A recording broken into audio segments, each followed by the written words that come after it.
ကျွန်တော်တို့လူသားတွေဟာဆိုရင်တော့ကိုနားမလဲတဲ့အရာတွေနဲ့ပတ်သက်လာရင်အတော်လေးကိုမှကြောက်ရွံ့တတ်တဲ့သဘောတဘာဝရှိပါတယ်။အထူးသဖြင့်ကတော့တဘာဝလိုနေပယ်ထဲမှာပါဝင်တဲ့ပရလောကသားတွေနဲ့ပတ်သက်လာပြီးဆိုရင်တော့မယုံကြည်ကြတဲ့သူတွေလည်းရှိတယ်လို့တော်တော်လေးကိုမှထိတ်လန့်ကြောက်ရွံ့တတ်တဲ့သူတွေလည်းရှိပါတယ်။ဒီနေ့မှာတော့ဒီလိုမျိုးပရလောကသားတွေနဲ့ပတ်သက်လာရင်တမန်တော်တွေတောင်မှဘစ်ကျွတ်အောင်လို့ထွက်ပြေးရတဲ့နေရာတွေအကြောင်းကိုတင်ဆက်ပေးသွားမှာပဲဖြစ်ပါတယ်။ပထမအဦးဆုံးအနေနဲ့ကတော့လန်ဒန်မြို့ရဲ့ Towers of London ပဲဖြစ်ပါတယ်။ဒီနေရာဟာရာစုနှစ်ပေါင်းများစွာပရိပတ်ခသမိုင်းကျောင်းတွေနဲ့တွေးချောင်းစည်းမှုတွေနဲ့ကိုပြည့်နှက်နေတဲ့နေရာတစ်ခုပဲဖြစ်ပါတယ်။နှစ်ပေါင်းတစ်ထောင်ကျော်ကြာပြီဖြစ်တဲ့ဒီခံတပ်ဟာဘရင်များရဲ့ကွက်မြက်ခံရမှုတွေပျောက်ဆုံးနေတဲ့လှုပ်ဝက်ဖြစ်ရဲ့စမ်းတွေနဲ့စစ်သားတွေကိုတောင်မှထိတ်လန့်စေတဲ့တစီများရဲ့နေရာတစ်ခုပဲဖြစ်ပါတယ်။ဒီနေ့ခေတ်မှာတော့လာရောက်လေပတ်တဲ့သူတွေဟာထူးဆန်းတဲ့ခြေတံတွေတရှိရှိအတန်တွေနဲ့တစီရဲရောင်ပုံရိပ်တွေကိုတောင်မှတွေ့မြင်ခဲ့ကြရပါတယ်။အချင်းရှားဆုံးတစီကတော့1536ခုနှစ်မှာခေါင်းဖြတ်ကွက်မြက်ခံရတဲ့အန်နီဘိုလီညွန်ပဲဖြစ်ပါတယ်။သူရဲ့ခေါင်းပြတ်တစီကတော့ခန့်တက်ထဲမှာလှည့်လည်သွားလာနေပြီးတော့ဆုံးရှုံးသွားတဲ့သူမရဲ့ခန္ဓာကိုယ်ကိုပြန်လဲရှာဖွေနေတတ်တယ်လို့လည်းဒေတာခန်တွေကဆိုကြပါတယ်။ပါရီမျိုးရဲ့မြေအောက်လှိုင်ကိုတွေဟာလည်းလူပေါင်း6တန်းကျော်ရဲ့အလောင်းတွေကိုတင်ဆက်ထားတဲ့နေရာတစ်ခုလည်းဖြစ်ပါတယ်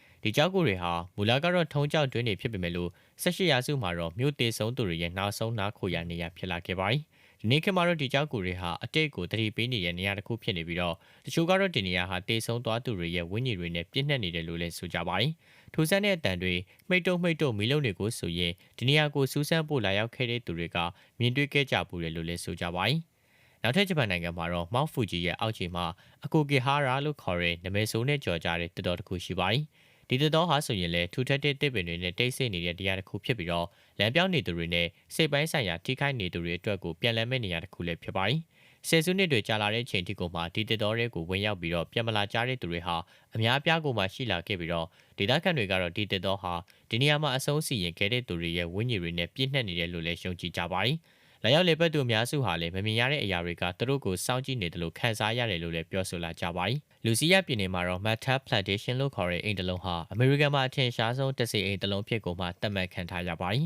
။1996ခုနှစ်မှာတိစောက်ခဲ့တဲ့ဒီအိမ်ဟာကျွန်းစနစ်လူတက်မှုနဲ့လက်စားချေမှုတွေနဲ့ကိုပြည့်နှက်နေတဲ့တမိုင်းကြောင်တွေရှိပါတယ်။ချက်လိုလို့ခေါ်တဲ့ကျွန်းတယောက်ရဲ့ဝိညာဉ်ဟာဒီအိမ်ထဲမှာလှည့်လည်သွားလာနေပြီးတော့တခြားသောအနာမယူနိုင်သေးတဲ့ဝိညာဉ်တွေလည်းများစွာရှိလို့နေပါတယ်။လာရောက်လေပတ်သူတွေဟာလည်းကလေးတွေရဲ့ရဲတံတွေတစီပုံရိပ်တွေကိုတွေ့မြင်ရပြီးတော့ဓာတ်ပုံတွေမှာလည်းတစီရဲ့ပုံတွေကိုဖမ်းယူမိတတ်ကြပါသေးတယ်။နောက်ဆုံးအနေနဲ့အီတလီနိုင်ငံကပိုဗီဂလီယာကျွန်းဟာလည်းခြောက်လက်မှုတွေကရှိလာတာကြောင့်ခရီးသွားတွေအတွက်ပိတ်ပင်ထားတဲ့နေရာတစ်ခုဖြစ်ပါတယ်။တရှင်ကပလက်ယောဂဖြစ်ပွားသူတွေကိုတီးတန့်ထားရှိတဲ့နေရာဖြစ်ခဲ့ပြီးတော့နောက်ပိုင်းမှာတော့ဆေးယောဂကူဆေးရုံဖြစ်လာခဲ့ပါတယ်။ပိုဗဂလီယာကျွန်းဟာတော့ကျင်းစာတက်နေတယ်လို့ဆိုကြပြီးတော့အတိတ်ကဖြစ်ရတွေကလည်းဒီကျွန်းရဲ့မှောင်မိုက်တဲ့သမင်းကျောင်းနဲ့အတူတူဒီနေရာကိုလည်းဝင်ရောက်သူတိုင်းအတွက်ကိုမှထိတ်လန့်စရာဖြစ်ခဲ့ပါတယ်။ကဘာကြီးဟာမြင်ရတာတွေရောမမြင်ရတာတွေရောလှုပ်ဝက်ဆန်းကျဲမှုတွေနဲ့ကိုမှပြည့်နှက်နေပါတယ်။ဒီနေရာတွေမှာဆိုရင်တော့ဝမ်းနဲ့ပွေရတမိုင်းကျောင်းတွေနဲ့ဝင်းကြီးတွေရဲ့နားခိုရာဖြစ်နေခဲ့ပြီးတော့သူတို့တွေကလည်းလင်းမြောက်သွားခြင်းမရှိဘူးဆိုတာကိုသတိပေးနေပါတယ်။နောက်တစ်ခါအခုကြည့်နေကြတဲ့ပရိသတ်ကြီးကရောနေရာတစ်ခုခုကိုရောက်လို့လဲပတ်ရင်ကနေပြီးတော့အနောက်ကနေ7တွေထောင်မှတ်လာတဲ့ဆိုရင်တော့ကိုတယောက်တည်းမဟုတ်ဘူးဆိုတာကိုသတိရလိုက်ပါအောင်နော်။